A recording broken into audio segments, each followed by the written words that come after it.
Russia's RIA, state news agency, says the West stands to lose assets worth at least $288 billion if frozen Russian assets are confiscated.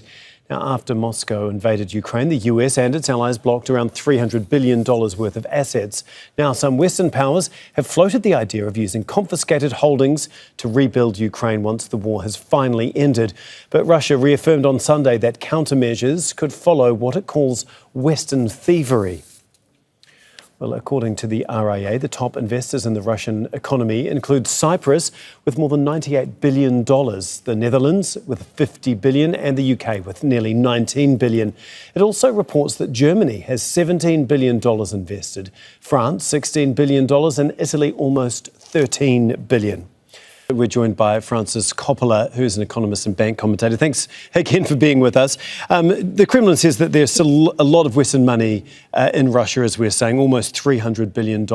Unsure if those numbers are accurate at this point in time.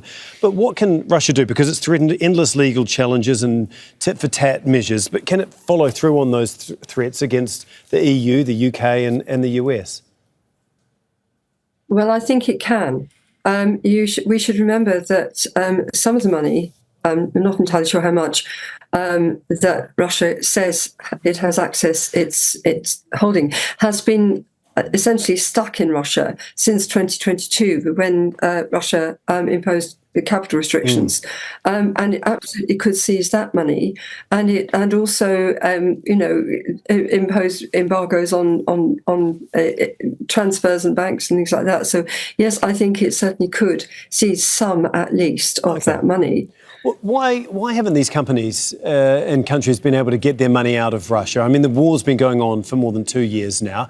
I guess how at risk are some of these businesses? Well, I know some of them had tried to divest their Russian assets and not been able to do so. Some of them also obviously have tried to get money out of Russia and been prevented. And some of them have simply decided to carry on having a Russian presence. Some banks, for example, have continued to have a Russian arm, Bank in Austria, for example, I think UniCredit as well. So there is an element of, yes, I know there are sanctions, but hey, it might all blow over. We might be able to get back to business. And so we've kind of left our business frozen there until things improve. So there's an element of that as well. Okay. How will this impact those banks then that have decided to leave their money in there? And will this have any sort of lasting impact in the years to come?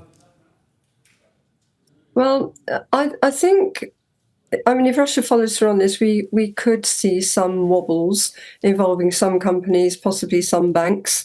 But I think that I would hope that the relevant regulatory authorities, the central banks, were prepared for this and not let it develop into a full-blown financial crisis.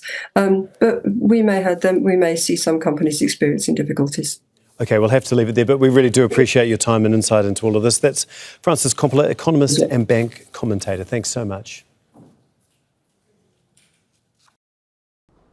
Make sure to subscribe to our channel to get the latest news from Al Jazeera.